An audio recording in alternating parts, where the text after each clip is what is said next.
Hello, everybody, and welcome back to Blue Jays Today. We're your boys. We always got something to say about the Toronto Blue Jays. I'm your host, Adam Peddle. And I'm your host, Nicholas Playlog, and we have a special one for you folks today.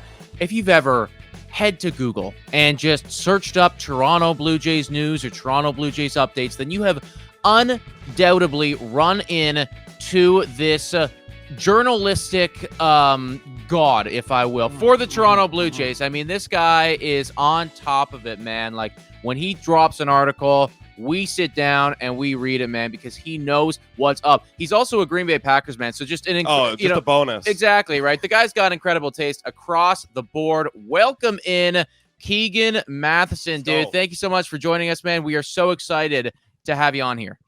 I'm happy to be here, guys. Let's just keep this part going. I like this part. This is good. Yeah, just keep blazing Keegan. Let's do that. I'm glad to be here. This is. I was thinking earlier today, fellas, during the baseball season, typically my reason to keep myself clean, keep my act together and keep myself tied up is having to go on TV regularly. Having something to do. These last couple of weeks, I have not had to do anything, and I looked in the mirror this morning and I said, "Oh my God." So had to cut the hair, had to clean myself up a little bit. Unfortunately, this is the clean version of me. But, yeah, thank you for giving me a reason to get my life back together for the first time this offseason. I feel like I'm a year into the offseason. Once I turn that switch off, it's a much different life. I think we're talking on Monday here. So yesterday I was on the couch for, 15 hours. Watching football. Commercial free, 7 hours football. Are you red zone? Are you red zone, Keegan? No, I typically like to break out the DAZN app, which I hate even saying. No promo, no plug, bad app. But breaking out the 4 different screens of the games I'm most into, whether I have bets on them or a fantasy guy. Red zone. Here's my hot take off the top. Red zone gives me anxiety, man. I'll get to 3 or 4 o'clock in the afternoon and realize my heart's racing. So I need a little bit of control. God bless Scott Hansen. He's good at what he does, but it's a little much for me. A little. Well, I think I see the problem there, man. What is 3 to 4 o'clock? It's the witching hour, Keegan. So I think that there's that's not a coincidence, man. Yeah. It's tough. I like to. Yesterday was a good example. I had 3 or 4 on. I was flicking back and forth to, and then I calmed down for watching one Packers game at a time in the afternoon. Made me no calmer. Made me quite angry. Spent half the time texting back and forth with Dan Schulman, another great Packers fan. Ben Schulman too. They're men of great taste. They were not happy texts. It was not a happy day, but our time will come. It's been a very blessed life. Yeah, 6-3. You guys are fine. You have a bye week. You know what I mean? Hopefully Jordan gets a little bit healthy, and you guys can go and bounce back and beat the Bears, which we all know is going to happen. Yeah, exactly. Easy. Right. That's a free 2 wins every season. And at the very least, man, it feels like we're in a good spot because we get to complain about a 6-3 team. And I can safely say that I do believe, apples to apples, the Green Bay Packers are probably in a better position than our Toronto Blue Jays are in their world of the MLB.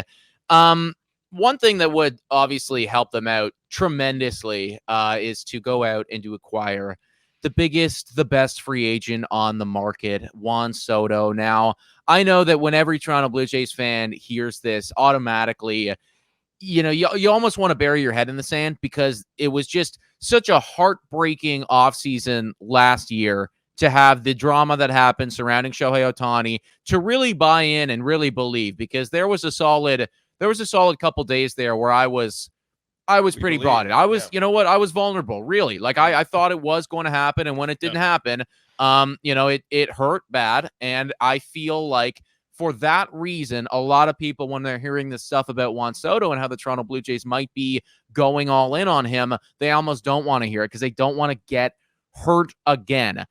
Talk to us a little bit about what you've heard in terms of the Juan Soto sweepstakes and whether or not you think the Toronto Blue Jays actually are going to seriously pursue him, and then if they even have a chance of locking this guy up in Blue Jays blue. Yeah, the winter of Shohei Ohtani left a lot of people jaded to the idea or hurt by that idea, and understandably so. You should be. It sucked. It was as close and heartbreaking a free agent pursuit as there will ever be. It's It's been on my mind a lot lately. There's a chapter in the book about that Ohtani pursuit that I don't think is going to help anybody's heartbreak. How's that for a plug? That's better than my DAZN plug. But coming off of that, I completely understand the sentiment, and I've seen it 100 times of, okay, I'm not doing this again. I'm not getting sucked into this again. The Blue Jays are going to be linked to him 1,000 times. Now, some of that's for legitimate reasons, which we'll get to in a second. Some of that is because around this time each year, people who work in media, and that's a very broad term these days, can choose between being right about things or getting clicks and attention. I think a lot of people make the wrong choice.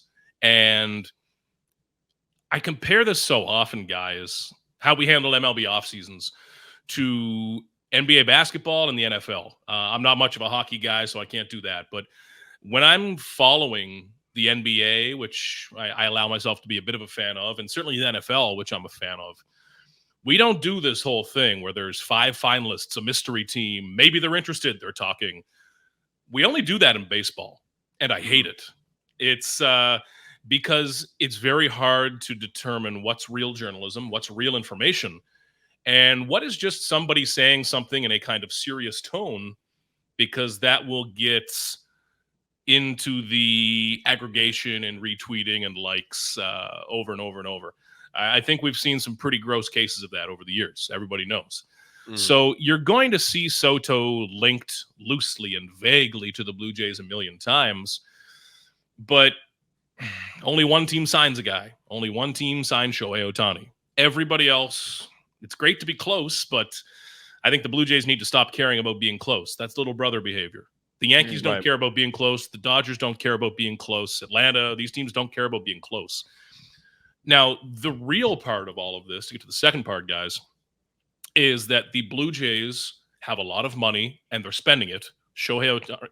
Juan Soto is going to cost a lot of money. They are automatically going to be one of the 5, 6, 7 teams who can do this. And I think that's been a bit of a shift in thinking for a lot of folks. And frankly, guys, even me covering this team, I grew up through those teams of the 90s, early 2000s that were never spending with the Yankees, with anyone else. And that gets very deeply ingrained in your mind. The Blue Jays are not quite that team. It's a big city, but they don't really spend in baseball terms like that. The Blue Jays are big spenders now. You look at Ryu, you look at Springer, Bassett, Barrios, Gausman, on and on. They are spending big money, and more often than not, when they spend big money, they're doing it quite well. They will be a team that has the ability to go after a Soto. Absolutely. Now, even as I say that, I've got to be careful. I'm not trying to make it sound like a fluff report to get likes. It's they have that capability, but they will be going up against the New York Yankees, who have a lot of ego, and the New York Mets, who have a lot of cash, and a really fun owner who is just a super rich guy who wants to play this like it's MLB The Show, and that's great. That's fun. The Blue Jays are more a team, I think, that will do all the math, have 700 meetings at One Blue Jays Way, and determine, this is how we value Juan Soto. X years, X money. Maybe we leave ourselves 1% wiggle room, but this is kind of where we're at. Teams like the Yankees, most teams, frankly, but teams like the Yankees, certainly like the Mets, you see this a lot with Atlanta, teams like that, with Alex Anthopoulos, some of these general managers. The Phillies, Dave Dombrowski is another good example. Other organizations, I feel, leave a little bit more room for, I shouldn't call it emotion, but something other than the calculator to come into this. A moment where you say, screw it. What we're doing is not working. I don't care if it perfectly fits our model, our projection, our this, our that. We got to do something. And that something better be really cool. I don't know if the Blue Jays are going to be the team at the top of those rankings. And that might be what it takes at the end of this. They'll absolutely be linked. You're going to see them at the end of 100 sentences. The Mets, the Dodgers, the Yankees, and the Blue Jays. And has been the Blue Jays' first name for a long time. So, yeah, it's legitimate. The cash is there. It can work. Right. But I think Soto's going to take that emotional play. Yeah, absolutely. Well, I wanted to ask, because it's going to cost an arm and a leg and another arm and another leg to get Juan Soto over here. We see a lot of comments, a lot of fans, that are kind of against the whole Juan Soto bringing him over here idea because of how much money it's going to cost. And they're worried that it's going to eat up a large part of the payroll, and that the Blue Jays, like you mentioned, they don't really have that go spend money. And there's other areas that they need to go and address other than Juan Soto. So from your point of view, Keegan, bringing Juan Soto to the Blue Jays helps or hurts more in your mind? Not my money. Screw it. There you go. That's what I was anyone saying. looking at future payroll, it's not your money either. I mean, this is where the Blue Jays, and I connect a lot of things to this, but I think this is a good example. This is where, and this is why, the Blue Jays need to do a better job of developing players. Because if you go out and sign Juan Soto and he's making 40, 50, 56 million bucks a year, yeah, that's a lot. That's as much as some teams are spending on their roster.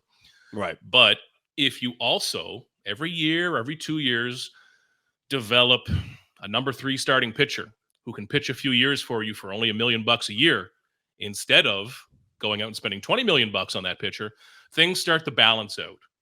Now, that's a bigger conversation. The Blue Jays have done some good things with player development, but that steady stream of legitimate upside, star-level players, that's what allows big market teams. The Dodgers have done this pretty well themselves.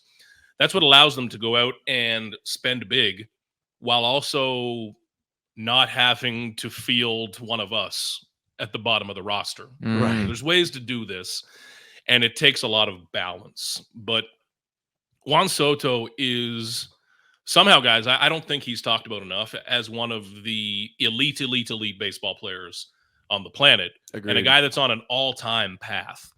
I was in Cleveland. I covered the ALCS for us, helping out in our Yankees coverage with Brian Hoke. And that at-bat, where he worked however many pitches he fouled off. Seven or eight pitches, fouled off like 5 or so. Yeah. Yeah. In Cleveland was one of the most amazing things I'll ever see in baseball. I keep thinking about it, and I never want to be hyperbolic about things. The more I think about it, that's going to be one of the best at-bats I ever see in my life. It was absolutely amazing. What this guy is capable of, paired with some swagger. He's a guy that knows he's good. He is a showman. It's fun. He's got some flair. It's all there. And are you going to enjoy year 13 of the contract? Probably not. Where the hell are any of us going to be in 13 years? I don't know. Where's the team going to be in 13 years? I don't know. I think that Juan Soto, whoever gets him, will not regret it for a moment. And 10, 12 years down the line, there might be a different owner, different GM, different this and that. But he is one of the 2 or 3 best players on the planet, period. Agreed. I mean, you won't regret it if you have a ring. That's for sure. Right? Absolutely. Yeah, could not agree more, man. You said, you don't know where the team is going to be in 13 years, which is very, very fair. But I'd also argue that it's tough to really even know where this team is going to be next year in 2025. Now, we have an entire offseason to go through, and word on the street from the mouths of Mark Shapiro and Ross Atkins is that the goal is to be as competitive as possible in 2025. That still remains the play, and there was a lot of people that were calling for, I should say, potentially a rebuild or a retool or something like that. But it does seem like they are trying to still go all in as much as possible, whether it be for Juan Soto or not. We want to win ball games in 2025. I guess my question to you is, how realistic right now would you say it is for this Toronto Blue Jays team under this management, with their current roster, their current strengths, their current weaknesses? How realistic is it for them to be a competitor in 2025? And in your mind, getting to that place, what is the most important things that they need to do and address this offseason? Big difference between being a competitor and actually mattering, I think. The expansion of the wild card has changed the definition of the word competitor. And it's also changed how a lot of people in the baseball industry talk about competing in baseball, and I don't like it. I don't like the sense of watering down the postseason as, the Blue Jays have gotten there a bunch. It's only luck. Some of it, sure. There's a bit of luck involved in every sport. But again, teams that win don't say there's luck involved. Teams that lose do. Teams that go 0-2, 0-2, 0-2 say that there's some luck involved. We got there. It was good. Didn't bounce our way. that doesn't work for me in baseball. So being a fringe number 3 wildcard seed competitor should not be the goal. This team needs to be taking a run at the AL East, and they need to take a legitimate run at that and at least get that best 3 out of 5 where one game doesn't torch your season. One mistake, one bounce, because bounces can go bad. There is luck. One bounce can torch everything. They need to take a run at the division more seriously. So some things are going to have to change because we have seen pieces of this team that could all fit together to make a great team. We're talking about that 2021 offense, that Semyon year when Vladdy was incredible. We've seen good bullpens. We've seen an incredible pitching staff over the last few years. There's some sort of magic that's just not there and has not been there. Teams with less talent have done more. Teams with lower payrolls, with fewer big names, have done more, and they've done it consistently. There's some sort of magic ingredient, and I don't know what it is, that's just not in there. And that's why you hear Atkins, Shapiro, all of them talking about trying to find a different mix, a different idea, approach to all of this, because they've pivoted and pivoted slightly. For this to not just be a wild card run again, but to be a legitimate postseason threat, I think those changes are going to have to be pretty significant. And if they want to keep on this path of really prioritizing defense, they're going to need to boost the heck out of that bullpen with multiple arms. We're talking 3-4 legit big leaguers. And they're going to need to significantly upgrade that offense. Somebody else around Vladdy. Now, Bo Bichette bouncing back would be the single biggest thing that could happen to this team, period. You can bank on that. I would bank on it. I'm a believer in Bo Bichette, 100%. But you need someone else. You probably need 2 other guys to really upgrade this offense. A lot needs to change. And while you're doing that, you're also betting on what? Vladdy to repeat. Gausman, Bassett, Barrios to stay healthy. You're betting on Bowden Francis to carry that over, which I would love to see, but doesn't always happen. You're betting on Yariel Rodriguez to take another step forward. Maybe he does, maybe he doesn't. So the Blue Jays have gone into the last few years, guys, leaning on a certain element of hope, hoping that internal improvements would help, hoping that this guy or that guy. No, baseball is a pessimistic sport. Stuff's going to go wrong. We saw it this year. 100 things are going to go wrong. The Blue Jays have spent a little time, I think, in recent years looking at what could go right, what could bounce in their way. Sometimes it's a simpler answer. Sometimes you don't need to be smart about it. Sometimes if you need a hitter, you just get a hitter. Yeah. And I think that the areas, the needs are quite clear. Get a big bat that can play third base or left field. Really overhaul that bullpen. I think the trade market's going to be big for the Blue Jays, and the upgrades need to be in multitudes. I think it needs to be pretty significant. Not just another year with a utility player and an aging DH. We've seen that play 2-3 times. Yeah, so you're thinking we just, whatever's available, whatever good talent's available, we just got to go grab. We just got to add depth to this roster. Somehow, some way. It needs to have upside. Upside has to be it. That's why last offseason, Yariel Rodriguez was my favorite move of last offseason. Same. Yeah, I like that. There was upside. Now, Kevin Kiermaier, fantastic ball player. Justin Turner, Isaiah Kiner-Falefa worked out far better than I could have imagined. I was so impressed by him on and off the field. Good signings. But you're protecting the floor of your roster. Right. Yeah. Teams with ceilings win the World Series. You're not just trying to get invited to the party. You're trying to be the life of the party. And they need more ceiling. They need upside. And from your point of view, again, because we got you here and we want to hear what you think, can you see the Blue Jays doing what they need to do this offseason? You mentioned trade market, free agency. Do you think there's a chance where Blue Jay fans can expect the front office to go out and get it done, to give themselves some upside? Now or never. I mean, it's there's a human element to all of this too. I mean, everyone involved surely has to understand that if it doesn't happen soon, it's going to change for everybody. So that's why I hear it when a lot of folks tell me, well, this is same front office. They're going to do the same thing. Yeah, maybe they do. And maybe it doesn't work again. But my God, if there's ever been a time to change your stripes a bit and really shake it up, this is it. Because if it doesn't work this year, like we talked about guys with sustaining winning, Next year, of course, you could be moving past Vladdy and Bo. But looking beyond that, you start getting into Gosman, Bassett, into potentially Barrios with an opt-out, into Kirk, Varsho. Like, they can turn off real quick if this does not work this year. Well, you know what frustrates me, and I was just thinking about this, based on something you said earlier, but what frustrates me about this management and somehow, sometimes how this team operates is they can be so analytical with certain things. And you brought up the Juan Soto contract, right? They're going to have 700 meetings. They're going to pull out the calculator. They're going to do the math. They're going to pop out a number. And then, it's 1% higher or lower in that number. And then, you also said that, well, for the last couple of years, we've also just been walking in with hope, right? And it's like, you're right. It's just, it is kind of, like it feels like I'm just smacking my head up against the wall because you're so analytical with some things. And then, there's this whole other element of, well, actually winning the ball games that we're just kind of like hoping for. So, yeah, I certainly hear, what both of you have been talking about. And I would agree that major changes need to be made. Now, some changes from the coaching staff were made a little bit ago, just right after the season finished. You saw Guillermo Martinez leave. He got moved on from, and a couple other things were done. Did any of those changes within the organization surprise you? And also, I guess I'll put it this way. Was there any changes that you're surprised didn't happen between the coaching staff or the management team?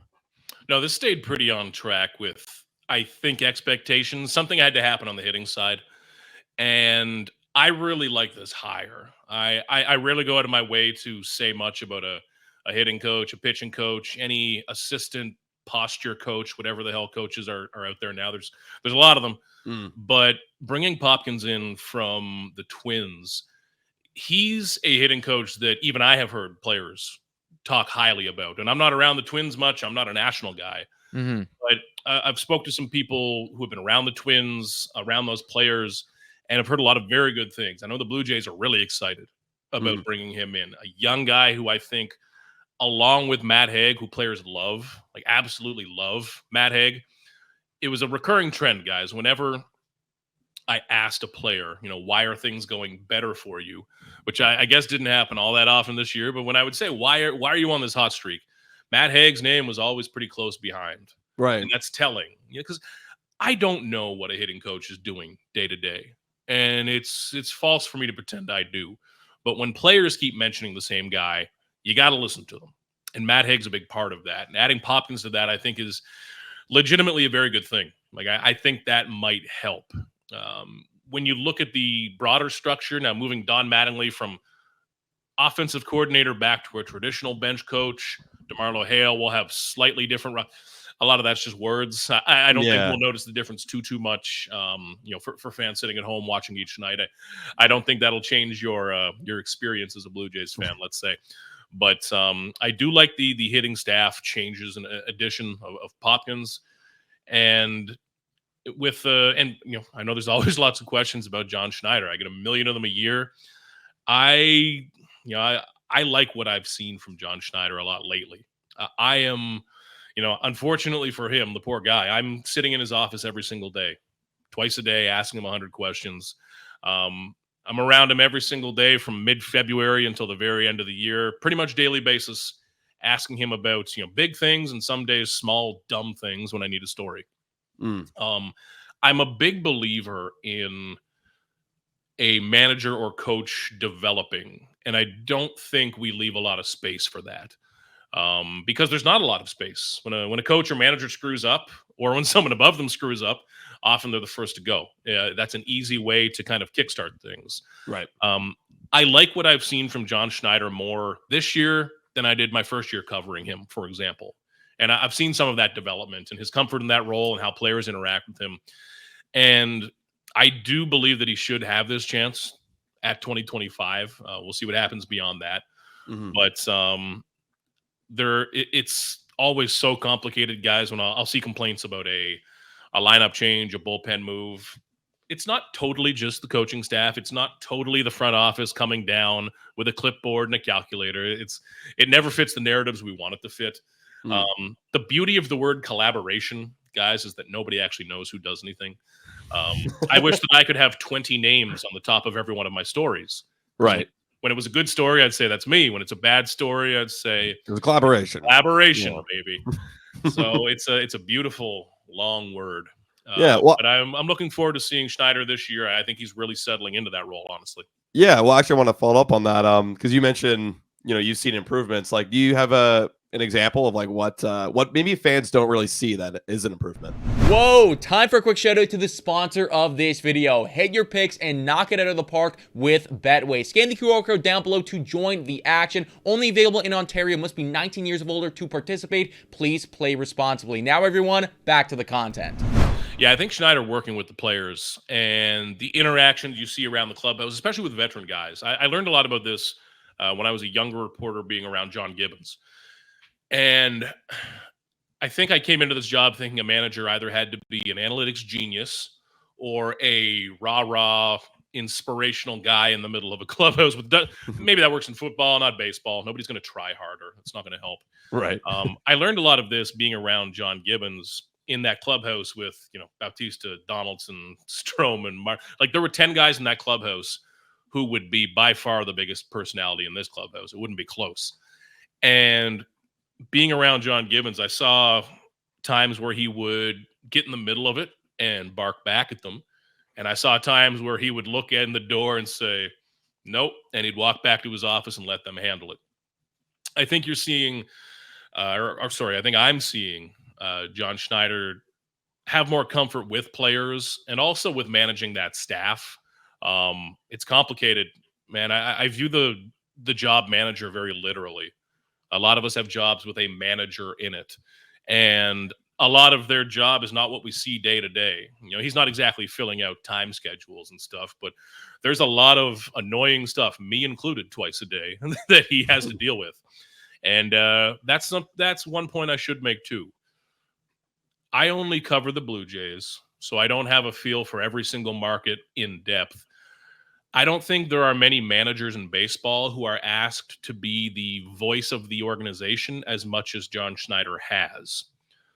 And we're not just talking about baseball games. We're talking about roster moves. We're talking about moments like Anthony Bass with his comments a year ago. We're talking about more human situations like with Eric Swanson and his boy Toby in spring training. I'm just trying to think of examples outside of the 9 innings. John Schneider is asked to be the voice of this organization a lot. And sometimes it's at times when we would like to be talking to someone else even, but it's John Schneider. I think he's handled that pretty well.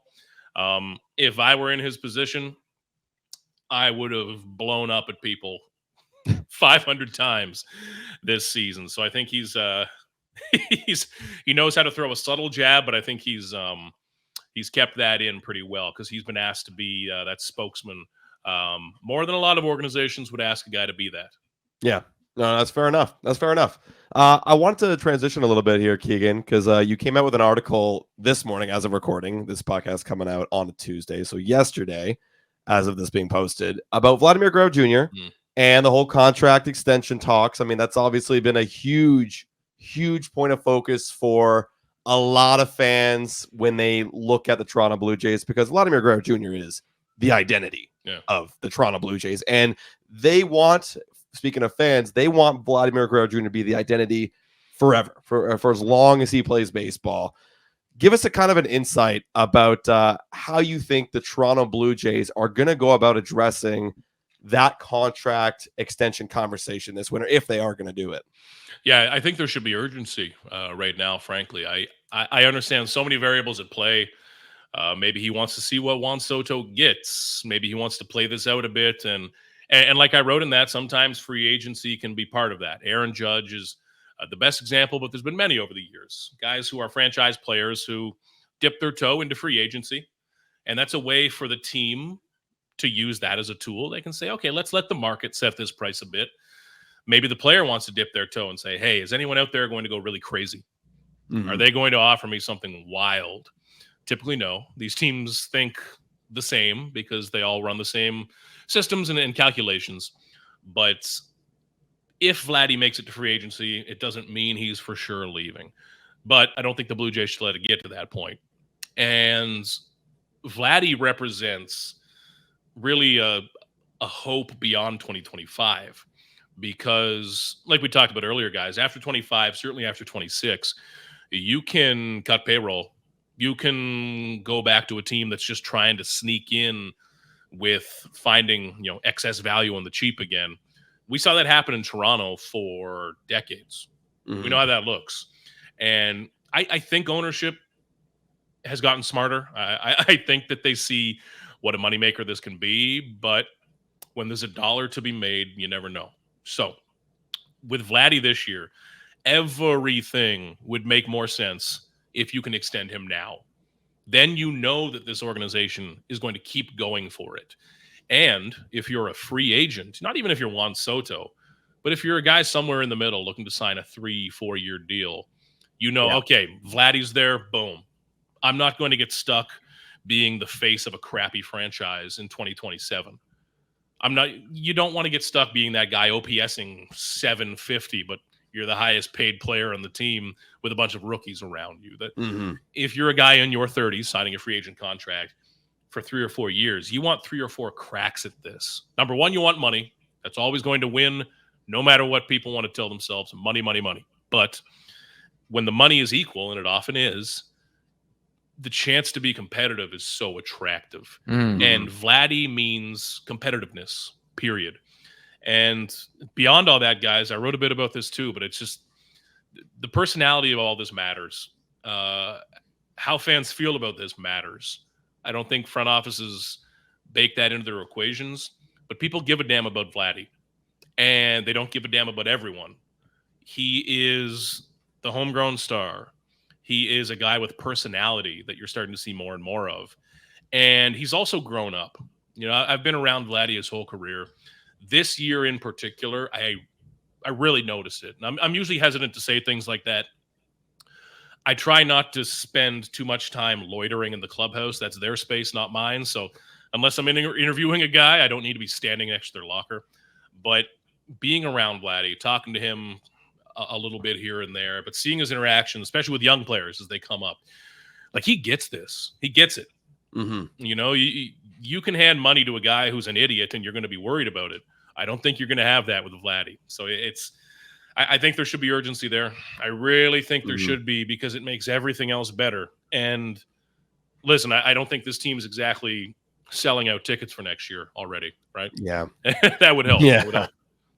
Yeah, I love what you said there about the management and not necessarily factoring in the fan base and whatever it is, whatever calculation tool they're using to spit out a number for Guerrero or whatnot, because I really do think about the amount of pushback you'd see from the Toronto Blue Jays fan base and I pray to God it never comes to this, but if they do let him walk and if he does end up going to some other organization, right? Like, we still hear from fans on a almost daily basis talking about how much they miss Teoscar Hernandez and how much they miss Lourdes Gurriel Jr. And, whenever one of those two guys is playing at a high level, that's the conversation now, and that's Teoscar Hernandez and Lourdes Gurriel Jr. Like, great players, great Toronto Blue Jays for a long period of time. Not the same impact that Vladimir Guerrero Jr. has had on the Toronto Blue Jays fan base. Excuse me, not the same guy, right? So I really do hope that the Jays management can, I guess, realize that and think about the amount that he means to this fan base as a whole, outside of just hitting, potentially 30 plus home runs and 100 RBIs every year and everything like that. And outside of being very, very good, but he's somebody that we can all root for, on top of giving this team a direction, which I think they don't really have right now. Yeah. No, you make a great point, Keegan, when, you say everything kind of is going around Vladdy when it comes to this free agency, right? Like, if I'm a free agent right now looking at the Toronto Blue Jays and I'm looking for a 3 to 4 year deal, which a lot of these impact guys are going to be kind of looking for, right? They want a little bit more of a longevity and security. How can I, as the Toronto Blue Jays franchise, convince free agents to come here, cross the border, come here, and play on a 74-win ball club when there's no future. So for me, and I agree with you said, it feels like this Vladdy contract is more than just urgency to get him done because he's got 1 year left, but to get this team back on track. Yeah, this has to come before a lot of things. Yeah, you could dance around this. You could let Vladdy go and sign Soto and sign Bo Bichette and do a million billion things, sure. But, man, this would look a lot better with Vladdy extended. Absolutely. Because then it's you give people something to believe in. Yeah. It's about hope for next year. It's about hope for the year after that. That's what Vladdy provides, man, in spades. And how he's looked, he's a true face of the franchise type player. And there are not 30 of those in baseball. Just being the best player on your team does not make you the face of the franchise. You got to have a little something else, and Vladdy's got that. You got to be real careful letting that go, because that can follow you for a decade. Yeah. No, I completely agree, man. Let's finish things off with you talking about another homegrown player from the Toronto Blue Jays who is dealing with their own, I guess, contract issues. Jordan Romano. I mean, incredible bullpen arm for the Toronto Blue Jays for a long period of time. We always were saying that, like, we think that Jordan Romano is one of the more underrated relievers in baseball. And then this past year has a bad injury, doesn't get on the field a whole lot. And now, you're seeing some rumors, you're seeing some reports. I think it was Shai Davidi potentially who came out with something about this very recently, just discussing the possibility that the Toronto Blue Jays may not pick up his option or his arbitration, and may instead let him walk. What do you think about all of that? Do you think that Jordan Romano is going to be on this Toronto Blue Jays team in 2025? And if they do let him walk, is that the right move? I don't think so. I think he belongs on this team, and especially in this market for relievers. My goodness. Now, all of the speculation about this comes from after, just to contextualize it, after Ross Atkins and Mark Shapiro spoke up on the podium postseason for all of the television cameras. We also do a writers session off to the side with Ross Atkins where we sit down and can get more into the weeds just so people at home don't need to hear us asking about, arbitration projections or something boring like that. And Ross was asked if Jordan Romano would be his closer next year. And he started his answer by saying, I don't know, which kind of perked me up. Really? Now, I know that modern MLB front offices want to give roundabout answers that make everyone feel included. Maybe it could be Chad Green. Maybe it could be this guy. Maybe it could be that guy. Sure. But Jordan Romano is projected at what? High sevens? 7.75, I think. Yeah. So take that money and go out into free agency. I know that Jordan Romano's coming off elbow issues, and that's the squeaky wheel here. The Blue Jays know much more about the longevity and health and everything else of those ligaments and bones in his elbow than any of us do. That's the big factor here. But as long as the Blue Jays believe that he can pitch healthily for a season, as much as any reliever can, which is always a risk, why not? I mean, take $7 or $8 million into free agency. You are probably going to get a good reliever. You're going to have to go multiple years. Chad Green this year is a good example. He's making $10.5, and I think that's a fair enough deal. You can argue $1 million or two either way, but that's what relievers cost now, especially a reliever that, again, coming off a bad year, but has saved 100 ball games in the AL East, who has put up a few ERAs that look real pretty, and who has shown enough of an ability to get out of jams that I think it's actually a skill. Now, if you'd asked me this 3 years ago, I might have said, man, Jordan Romano loves putting guys on third base. This is never going to last. I've seen him do it 100 times now, though. Yeah. At a certain point, it steps outside of a model, and it's okay. This guy has a special skill. Now, Jordan Romano is a special guy, in my opinion. He has the ability to be the most laid-back person you have ever met in the clubhouse, and then you see him pacing like a maniac out of the mound. Like, he's the quintessential closer. He looks like a psychopath out there sometimes, man. It's wild. But I think he makes too much sense to keep in this bullpen. You don't want to give away options like Romano. I know there may be concerns about that elbow. I get it. But Romano bouncing back can be part of the solution. Eric Swanson continuing what he did late in the season, which I think he will, can be part of the solution here. Now, does Romano need to have every single save opportunity? No, whatever. I think that if he's getting paid his money, he'll be happy enough. It'll be all right. $7.75 million make a lot of complaints go away. He'll be fine. But I think he needs to be part of this solution. And I was, again, when Ross Atkins said anything other than yes there, I was kind of surprised.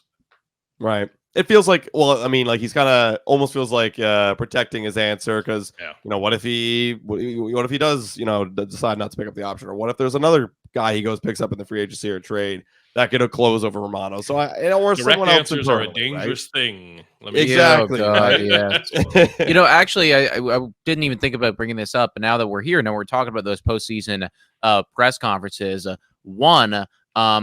How awkward was that moment when it's a fucking shit show? And you know, I just want to know, like, was all the air in the room like sucked out? Oh, I was sitting right there. Certainly, there were a couple of pauses in that I thought could have gone in a dramatically different and even worse direction. So I was head straight, but also trying to catch a couple eyeballs to side. It was interesting, man. I sit in, God, how many scrums? 1,000 a year, maybe. A little spice every now and then, baby. I'll take it. It was no. I mean, we were watching that. Like we were actually live streaming our reactions to that. And it was just like just caught us off. Like it woke us up. You know, it was hilarious because we're writing our tweets down. We're taking notes and everything, and then all of a sudden we hear it. We're like, what was the heck was that? Yeah. Yeah, that was spicy. And then I guess second follow up on that. You know, speaking of Mark Shapiro and Ross Atkins and everything that they had to say and what they didn't say. The whole conversation about, is Vladdy a franchise player or not? You know, and then there was this big upheaval on social media that it was Mark Shapiro, right? It was Mark Shapiro, I believe it was. Ross Atkins that said that, or was it Mark? I thought it was Mark Shapiro. Yeah, I thought it was Mark or him. You know, the lack of him saying it. You know, and everyone was like, oh, well, you know, all you have to do is say yes, of course. You know, he's our franchise or generational guy. I believe it. You know, was the wording right there. Just. What are your thoughts on that whole conversation when it went about? Were people overreacting on social media? Yeah, let's retire the word generational. Let's retire the GOAT. If I turn on ESPN right now, I know it'll be Stephen A. yelling about LeBron versus MJ or something. Not everything needs to be the greatest. Simultaneous greatness is possible. Generational gets into, okay, well, how many generational players can be in a generation? Doesn't that mean there's just one? Isn't that Ohtani? Does that mean that Vladdy is lesser? It's a weird way to splice players apart, I think. And certainly there's probably an element of it, too, that Mark Shapiro was caught off guard thinking, okay, how do I do the math of what's generational right now? Right. Yeah. Now, I expected him to praise him a little bit more, but the word generational is it's not a generational word for me. I'm not a fan. It falls right into that greatest of all time conversation for me, which thankfully I don't think we get stuck with too much in baseball. I'd go crazy, but if I was stuck arguing, you know, LeBron or Tom Brady every week, I couldn't do it. If you have any intention of watching the Kansas City Chiefs take on the Tampa Bay Buccaneers tonight, I assure you the GOAT word will be thrown around more times than you care to admit for somebody who has more interceptions than passing touchdowns. If you know, you know. I'm going to hear Chris Collinsworth go nuts over Patrick Mahomes. Yeah. A 5-yard pass that instead of overhead was just over here. Yeah. Oh, Jesus Christ. Or when he misses, it's, that was intentional. Yeah, you know, he meant to do that. Keegan, man, thank you so much for taking your time today to hop on our podcast, man. We really appreciate it. I'm sure everybody in the comments and everybody in the chat right now, you guys let your thoughts be known how much you appreciate Keegan coming on here, guys, because it's a pleasure. Yeah, and of course, everybody, please go read his articles. We assure you they are very, very well done. Keegan, any final words, man? No, fellas, thank you for having me. This is a good start to the offseason. It's November 4th, 1 month, just over a month until the winter meetings. And just yesterday, let me end on a depressing note. Let's go. Since we started positively. Just yesterday, actually, this will probably be nice for other people, but depressing for me. Just yesterday, booked my 42 or 44 night hotel reservation in beautiful Dunedin, Florida. So apparently we're going to do there's a season again next year. So I'm going to, rest up and get myself ready. But boy, oh boy, when you see that reservation confirmation email hit your inbox just about a week after the season for 6 weeks in beautiful Dunedin, Florida. Reality comes knocking, but it'll come fast. Every offseason, I say I'm gonna learn a language, do a this, do a that. Now, February 14th is tomorrow, baby. Yeah, we got a whole offseason to cover, and it is going to be franchise defining. So let's cover it the best we can, everybody. Thank you, Keegan, so much, man. We appreciate you. You got it, fellas. Appreciate you. Take care. Everyone, that was Keegan Matheson. Like I said, go check out his stuff. Really good. If you don't already, follow him on Twitter. We'll put his his Twitter link in the description down below. If you haven't already done so, hit the like, smash the subscribe button, everybody. $3 a month, become a Patreon member. Shout out and thank you to all of our current Patreon members and our YouTube members. We appreciate every single one of you. Guys, thank you so much for watching. And as always, go Jays, go.